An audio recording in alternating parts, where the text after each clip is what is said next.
clear the air. I don't give a fuck about how nobody feel about me. Keep feeling it, bitch. Nobody would have imagined or suspected that a person who just made a post like this, talking about putting God first, family, and living comfortably, had just killed their own boyfriend in the house they both lived, and is currently hiding and living with a dead body. It started with a simple fear that almost every family knows too well. Unanswered calls, unread messages, and a silence that doesn't feel normal. 46-year-old Jason Bloomfield was the kind of man who always stayed connected. He never disappeared. He never left people wondering where he was. So when his phone stopped lighting up, his family felt a chill that refused to go away. At first, they hoped he was busy. Then they hoped he was safe. Then they stopped hoping, because every hour that passed pointed to something darker. What they didn't know was that Jason was already gone. His body was hidden in the same apartment where he lived, where he laughed, where he trusted. And the person who was supposed to care for him was the same person who kept that secret tucked behind closed doors. This is a story of a disappearance that should have been a search, but became a horrifying discovery instead. A story about betrayal in its coldest form. A story about a man who walked into a relationship with love and never walked out. Welcome to True Crime Cave. In this cave, we dig deep into the darkest crimes, uncover hidden truths, and examine the psychological mindset behind the suspects. We also break down the lessons each story leaves behind, so we can all stay more aware and more protected. Before we begin, like this video and subscribe to the channel. And tell us in the comments where you're watching from. Now, let's take a full dive into the heartbreaking story of Jason Bloomfield, a man who trusted deeply, loved sincerely, and was tragically killed and hidden for 5 days by the very person he let into his life. Before his name ever appeared in news reports, before detectives stepped into his apartment, and long before anyone suspected something was terribly wrong, Jason Bloomfield was simply a man living an honest, quiet life. A 46-year-old who didn't chase chaos, didn't start trouble, and didn't live on the edge. Jason was the kind of person who found comfort in routine and pride in doing things the right way. He worked at Burger King, not a glamorous job, not something most people brag about, but Jason took it seriously. To him, it wasn't just a paycheck. It was responsibility. It was structure. It was something he could count on every day. His manager described him as one of the most dependable workers they had. If Jason was scheduled for 8 a.m., he was there by 7:45. Rain, shine, tired, sick, he showed up. He didn't complain. He didn't cut corners. He didn't call in sick without a real reason. Co-workers said they relied on him because he made their shifts easier. He carried his weight. He did his part. He made sure every task was done properly. Jason didn't argue, didn't make scenes, and didn't get involved in petty workplace drama. He clocked in, worked hard, stayed polite, did what needed to be done, and went home. And that alone made him stand out. Because when someone is consistently good, consistently disciplined, consistently present, people notice, even if that person doesn't demand attention. His family and friends knew him the same way. A dependable man. A man who kept his promises. A man who loved quietly but sincerely. He wasn't flashy. He didn't live his life online. He didn't overshare. He wasn't the type to disappear for hours without saying where he was. He lived simply, and in that simplicity, he found peace. For Jason, home was where he unwound after long shifts. He watched TV, made calls to his mother, checked in with relatives, and spent time with the people who mattered to him. His life wasn't complicated. If anything, people often said he deserved more recognition, more love, more appreciation. But Jason wasn't the type to chase credit. He just lived humbly, believing that stability was enough. And that's what made everything that followed so terrifying. Because when a person like Jason suddenly goes missing, it sends a shockwave through everyone who knows him. He wasn't impulsive. He wasn't reckless. He wasn't unpredictable. If he didn't show up for work, something was wrong. If he didn't answer his phone, something was wrong. If he didn't call his mother back, something was wrong. The life he lived was so stable and so consistent that any break in that pattern was impossible to ignore. But danger doesn't always come from the outside. Sometimes it grows quietly inside the space you think is safest. Sometimes the people we let closest, the ones we trust, the ones we believe, the ones we open our homes to, are the very people who can cause the deepest harm. And as Jason's story unfolds, it becomes painfully clear that the greatest threat to his life wasn't from the world outside. It was from someone who shared his apartment, shared his routines, and eventually shared his last moments. The truth didn't come from police. It didn't come from a welfare check. It came from the two people who loved Jason most, his mother and his teenage son. For days, they had been calling, texting, knocking, hoping that maybe he was busy, maybe he misplaced his phone, maybe it was a misunderstanding. But deep down, the fear had already settled in. Jason didn't go silent. Jason didn't disappear. Something was off, and they could feel it when they arrived at his Fort Lauderdale apartment. They didn't walk through an open door. They walked through a sign of force. The back door hinge broken, hanging just enough for someone to slip inside. It didn't look like a burglary. It didn't look like a break-in from strangers. It looked like someone inside the home had forced it open themselves. Inside, the air hit them first, a heavy, sour smell that had no place in a home where Jason lived.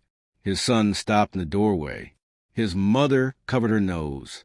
They called out his name, expecting, praying that he would answer, but the silence inside that apartment was thick, almost unnatural.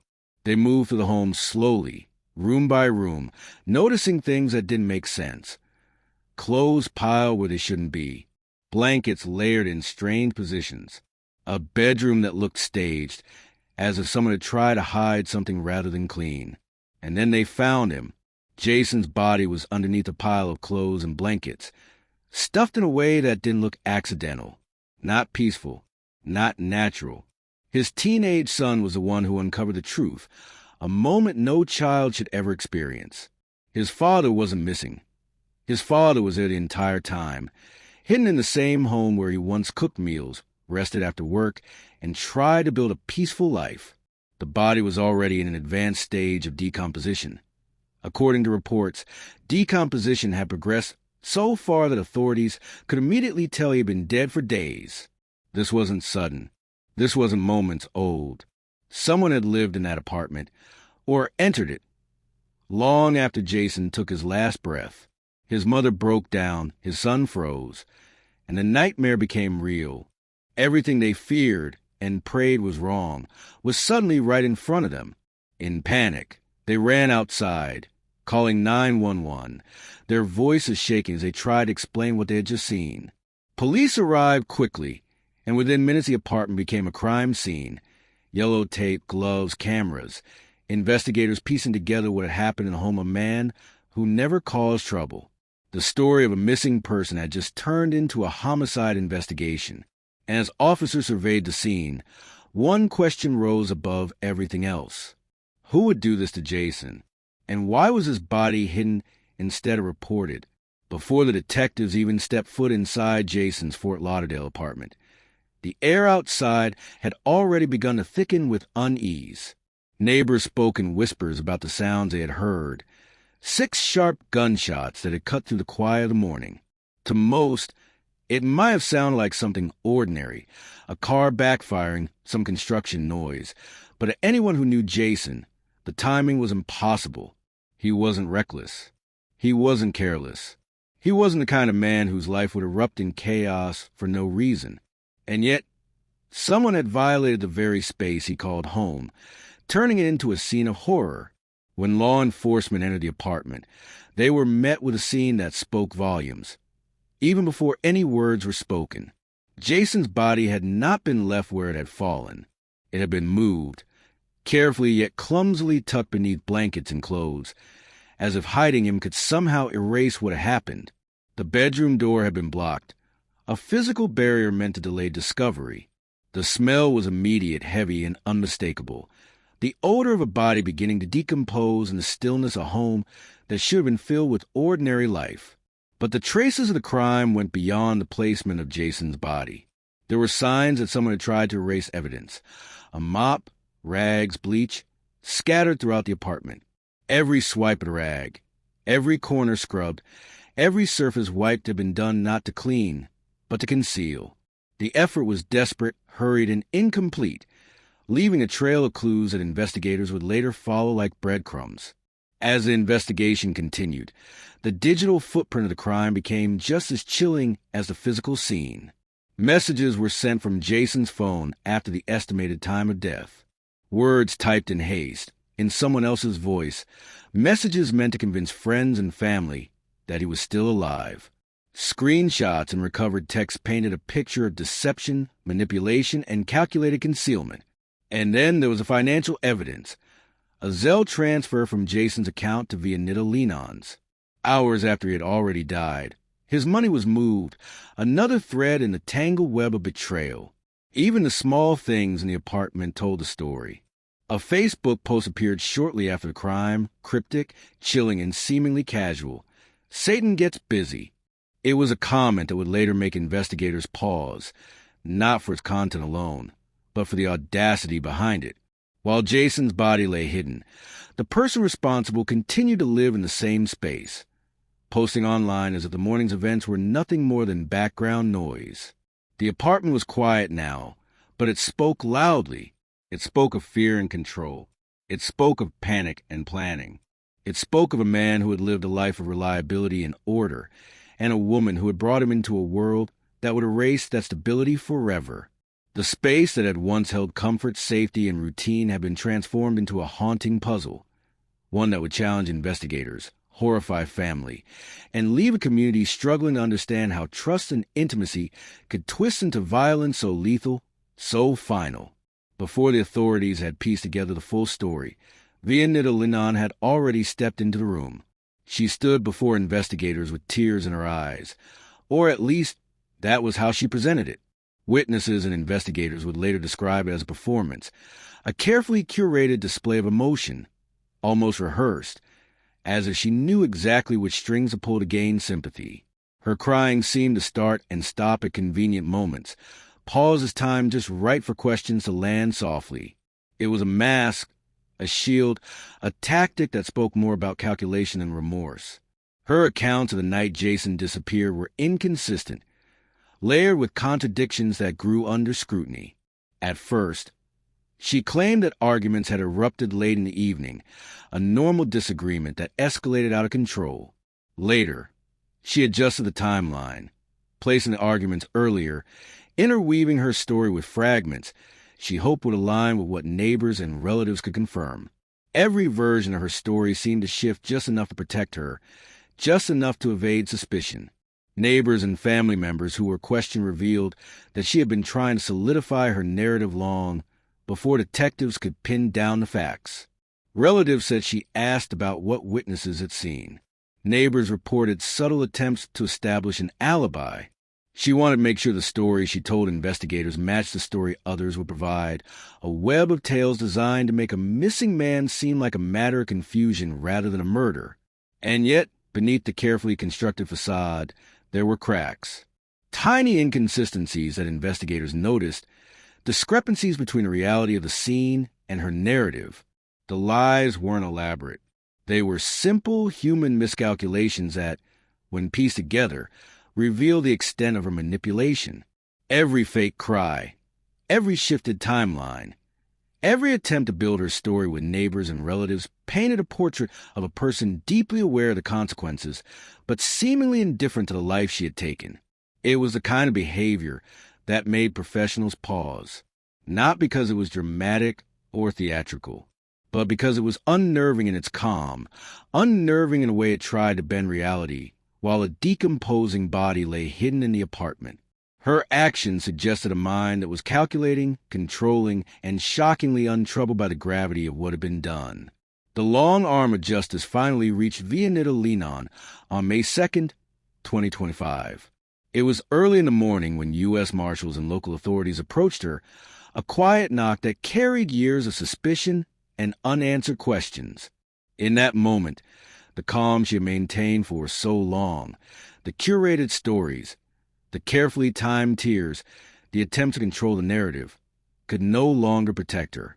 She was taken into custody without incident, the weight of the evidence pressing down with every step she took. Investigators had pieced together the puzzle. The hidden body of Jason Bloomfield, the manipulated messages from his phone, the financial transactions that redirected his money into her hands, and the chaotic web of lies that she had spun around neighbors and relatives. Each fact formed a chain linking her directly to the crime, and now there was no room to deny it. Lenon was formally charged with second-degree murder, a designation that reflected the gravity of her actions and the premeditated nature of her deception. But the legal implications didn't end there. She also faced charges for fraudulent use of ID, exploiting Jason's phone and identity after his death in a desperate attempt to maintain the illusion of normalcy, to continue living a life built on the foundation of her lies. Authorities made it clear that there would be no bond. The evidence was too compelling, the risk too high. She remained in custody, her trial pending, as investigators prepared to expose the full scope of the crime. The arrest was more than a procedural step.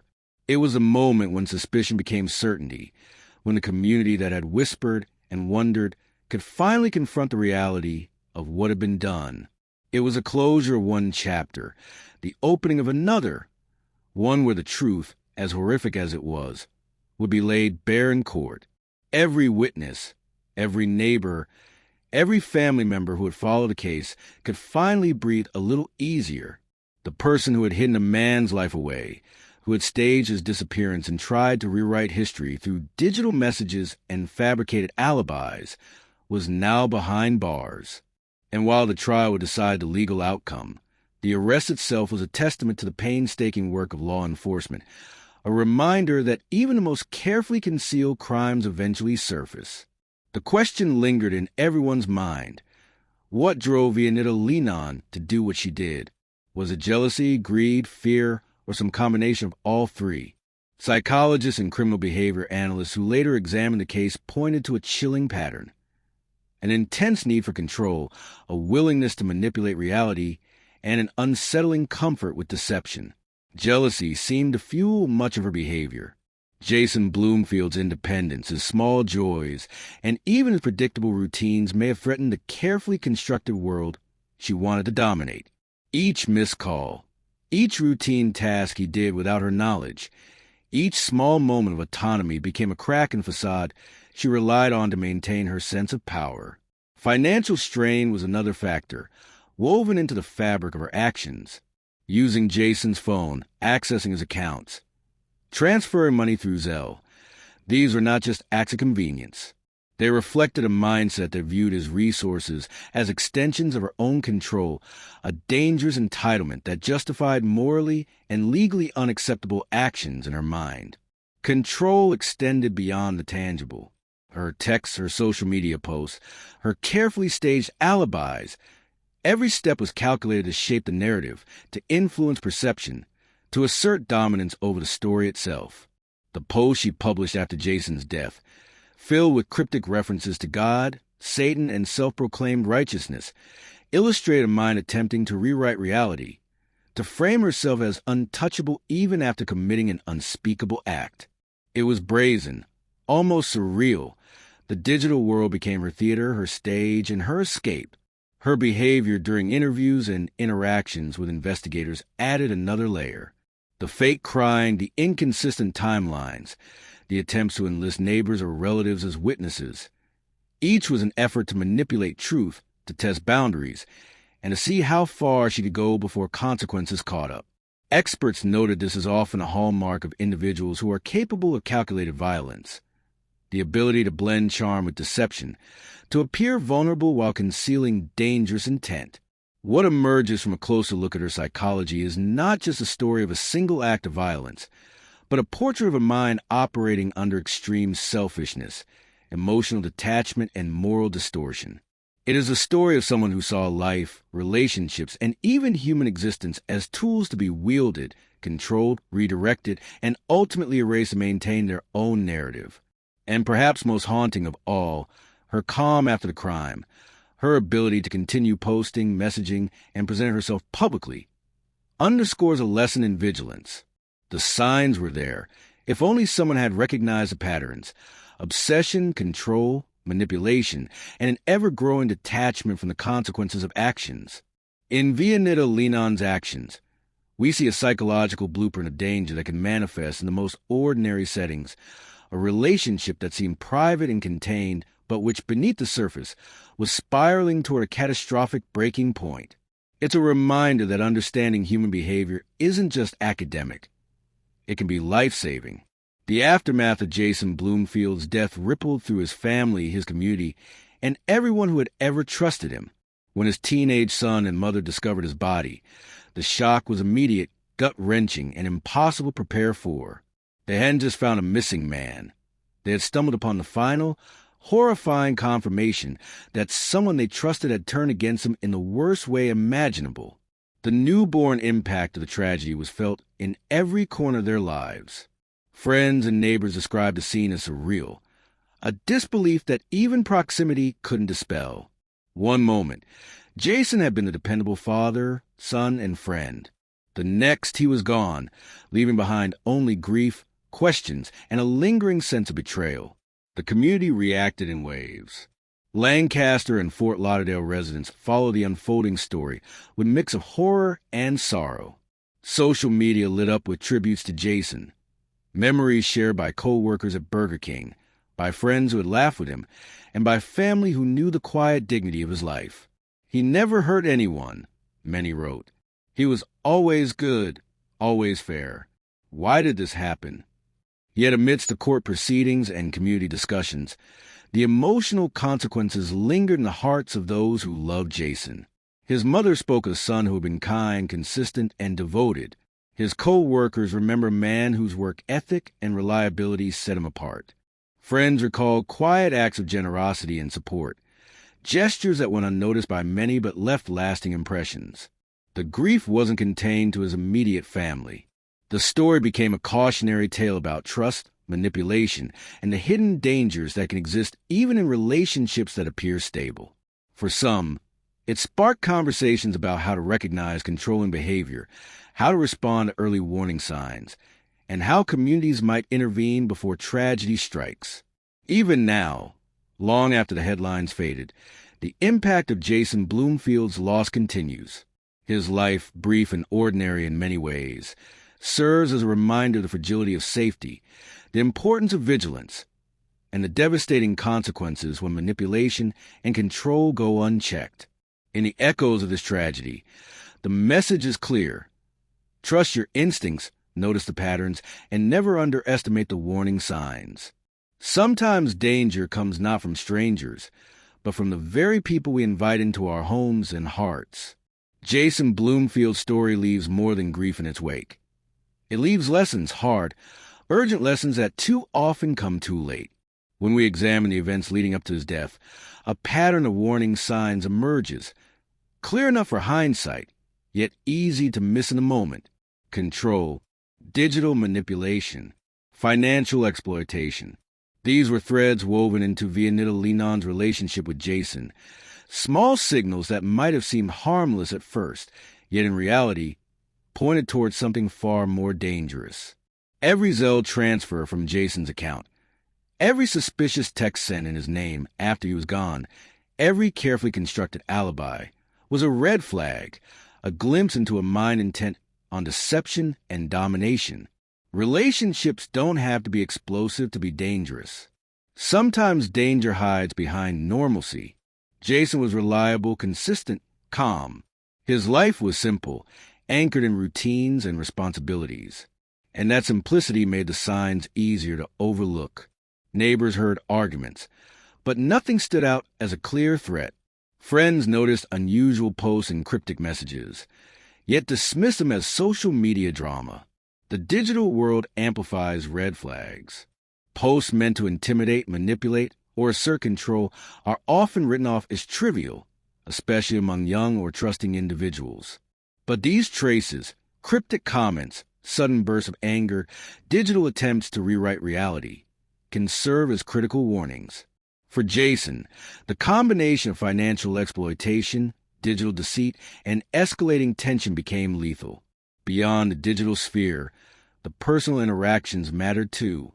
In relationships, controlling behavior, jealousy, and a need to dominate are never normal. Isolation, intimidation, and coercion are warning signs. Friends and family are often the first to notice, yet voices can be ignored. Jason's tragedy reminds us, listening matters. Concerned voices should never be dismissed, especially when trust, routine, and safety are at stake. Finally, the consequences of covering up a crime extend beyond the immediate harm. Using a victim's identity, attempting to manipulate the narrative, or hiding evidence doesn't just obstruct justice. It deepens the wound for everyone involved.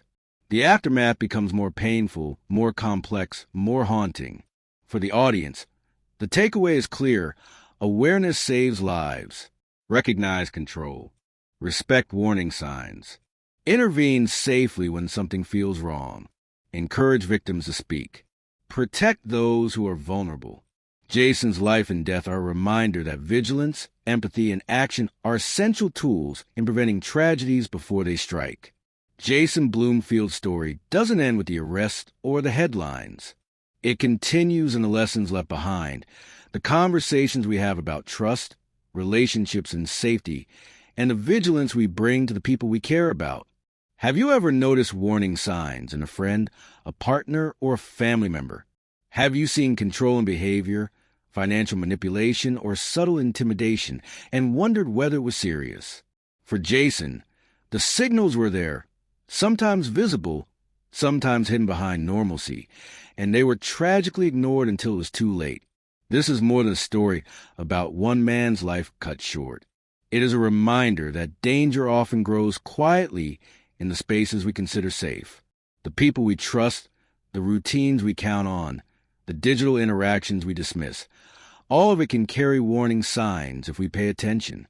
And noticing them, speaking up, and taking action can make the difference between life and death.